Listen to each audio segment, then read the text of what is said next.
Hello friends, मैं रघुवीर Singh, director and consultant of Raghu कृषि समाधान। दोस्तों, आज का टॉपिक है फसलों के संपूर्ण पोषक तत्व व उनके कार्यों के बारे में।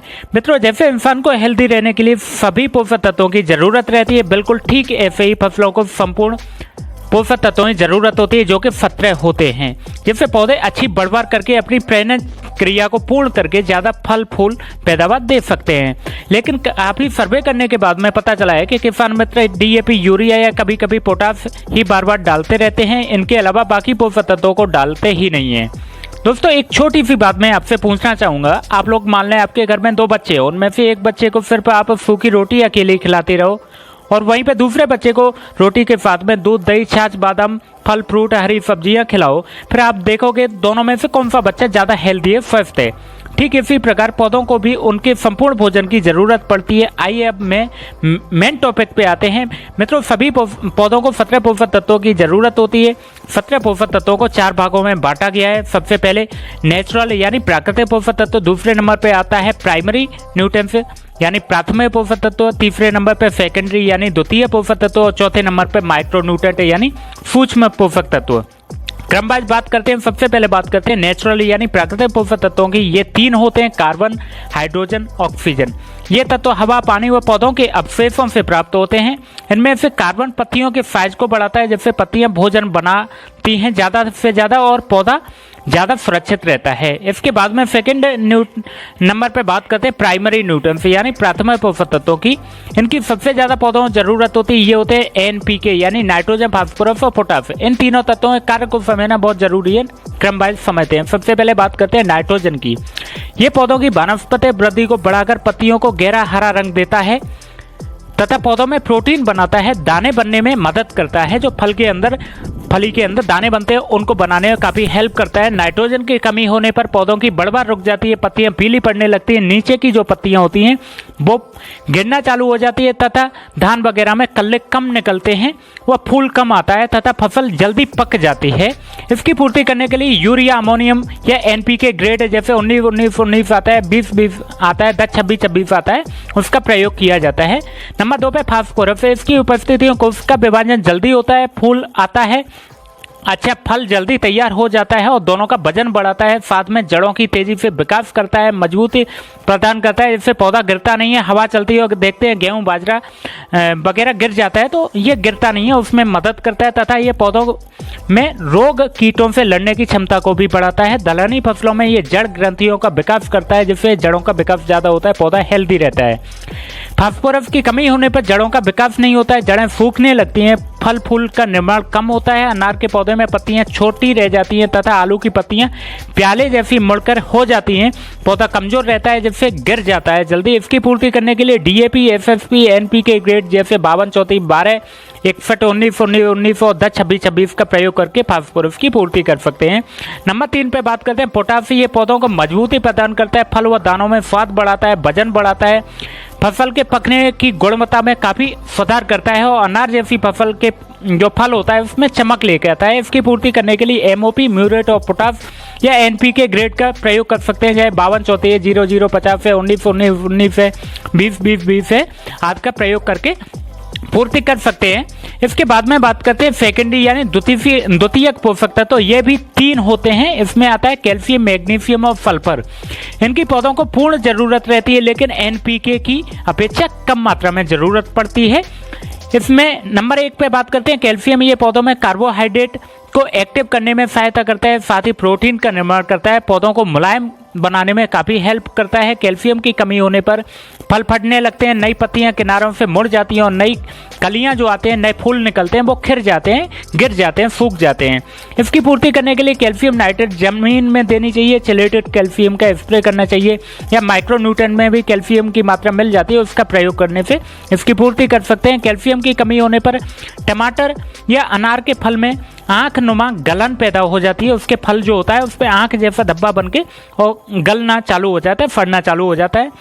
नंबर 2 पे बात करते हैं मैग्नीशियम। ये पौधों में विटामिन, कार्बोहाइड्रेट, वसा का निर्माण में सहायक होता है। इसकी कमी से पत्तियां की मुख्य नसों के बीच में जो जगह होती है वो पीली पड़ जाती है तथा पत्तियां सिकुड़कर छोटी रह जाती है, पौधे की बढ़वार रुक जाती है। इसकी पूर्ति करने के लिए मैग्नीशियम सल्फेट प्रयोग कर सकते हैं या इसका स्प्रे कर सकते हैं, जमीन में देके पूर्ति कर सकते हैं। नंबर 3 पे बात करते हैं सल्फर या अमीनो एसिड, प्रोटीन, वसा, विटामिन, एंजाइम 3A 22K के निर्माण में सहायक है।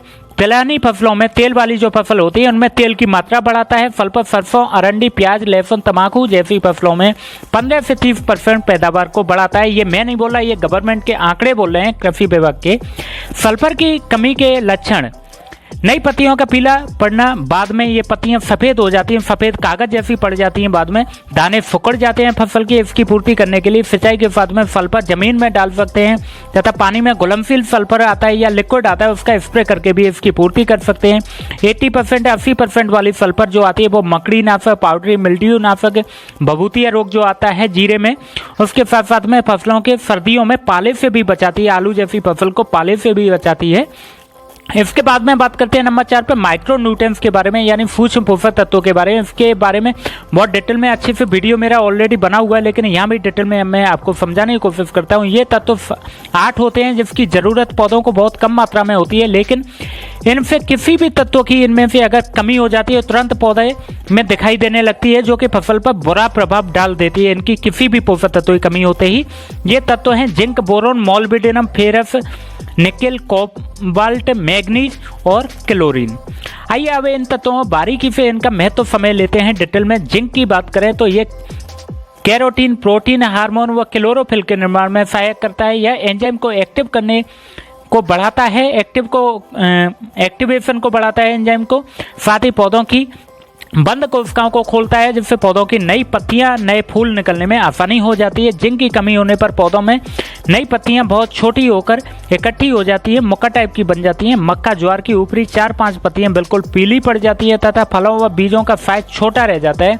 जिंक की कमी से धान में खैरा रोग भी आ जाता है, जिससे लाल भूरे रंग के धब्बे बन जाते हैं पत्तियों पर। पूर्ति करने के लिए जिंक नीचे जमीन में डाला जाता है और ऊपर जिंक चिलेटेड जो आता है 12% या 39.5% जिंक ऑक्साइड आता है, उसका स्प्रे करके इसकी पूर्ति कर सकते हैं। फेरस की बात करें तो ये हीमोग्लोबिन का मुख्य अवयव है, जो क्लोरोफिल के साथ साथ कोशिकाओं में ऑक्सीकरण क्रिया को उत्प्रेरित करता है। फेरस की कमी से पत्तियों में क्लोरोफिल का खत्म होना या नई कलियां जो आती हैं वो मर जाती हैं, नई कलियां आके गिर जाती हैं, पौधों की वृद्धि रुक जाती है। पूर्ति करने के लिए चिलेटेड फेरस का स्प्रे कर सकते हैं या फेरस सल्फेट नीचे जमीन में देके उसकी पूर्ति कर सकते हैं। नंबर 3 पे बात करते हैं कॉपर यानी तांबा या IAA यानी इंडोल एसिटिक एसिड, जो कि एक प्लांट ग्रोथ हार्मोन होता है। इसे निर्माण करने में सहायता करता है, जिससे पौधे की अच्छी बढ़वार होती है। अन्य एंजाइम को भी एक्टिव करने के साथ साथ सुरक्षित फफूंदनाशक का भी कार्य करता है। कॉपर की कमी होने पर फलों के अंदर रस का निर्माण कम होता है। नींबू, संतरा आदि के फलों में लाल भूरे रंग के धब्बे बन जाते हैं तथा आलू की फसल में पत्ते मुड़कर प्याले नुमा बन जाते हैं। कॉपर की पूर्ति करने के लिए कॉपर हाइड्रोक्साइड, कॉपर ऑक्सीक्लोराइड का स्प्रे कर सकते हैं, नीचे ड्रिप में भी चला सकते हैं। ये जड़ गलन में काफी अच्छा काम करता है, या बिल्ट जो आती है उसमें बिल्ट में काफी अच्छा काम करता है। फल गलन में पत्तियों पे स्पॉट बन जाते हैं, उसके लिए फफूंदनाशक का भी बहुत शानदार काम करता है, इसका स्प्रे में या ड्रिप में प्रयोग कर सकते हैं। बोरोन की बात करें, यह फूलों के परागण व प्रजनन क्रिया में सहायता करता है, फूल से फल बनने में काफी मदद करता है बोरोन। साथ ही पौधों में कैल्शियम व पोटेशियम के अनुपात को कंट्रोल करता है तथा फलों को फटने से बचाने के साथ साथ DNA, RNA, ATP, पेक्टिन व प्रोटीन के संश्लेषण में सहायता करता है।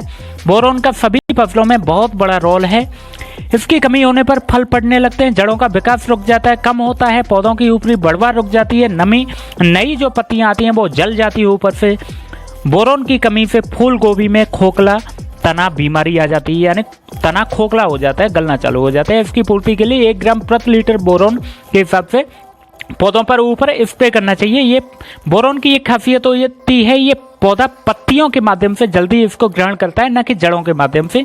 नंबर 5 पे बात करते हैं मैग्नीज की। ये पौधों में क्लोरोफिल कार्बोहाइड्रेट के निर्माण में सहायक होता है, साथ ही प्रकाश संश्लेषणी क्रिया को बढ़ाता है, जिससे कि प्रकाश से ज़्यादा धूप लेके ये खाना आसानी से बना लेते हैं पौधे। अब बात करते हैं मैग्नीज की। कमी होने पर पत्तियों पर मृतक ऊतकों के धब्बे दिखाई देने लगते हैं, बाद में ऊतक गलन रोग जैसा पैदा हो जाता है। गन्ने में अंगमारी रोग मैग्नीज की कमी के कारण ही होता है। इसकी पूर्ति के लिए इसका स्प्रे कर सकते हैं या नीचे भी दे सकते हैं जमीन के माध्यम से। मॉलिब्डेनम की बात करें, ये दलहनी फसलों में नाइट्रोजन स्थिरीकरण में भूमिका निभाता है, साथ ही नई सफ़ेद जड़ों का विकास करने में अच्छी भूमिका निभाता है। पौधों में विटामिन सी व शर्करा के संश्लेषण में सहायता करता है। मॉलिब्डेनम इसकी कमी होने पर पत्तियां पीला रंग ले लेती हैं तथा नारंगी रंग के चेताभर्रे धब्बे हो जाते हैं। टमाटर व मूली के पत्ते प्याले नुमा मुड़ जाते हैं। इसकी पूर्ति स्प्रे द्वारा या जमीन में डालकर आप कर सकते हैं।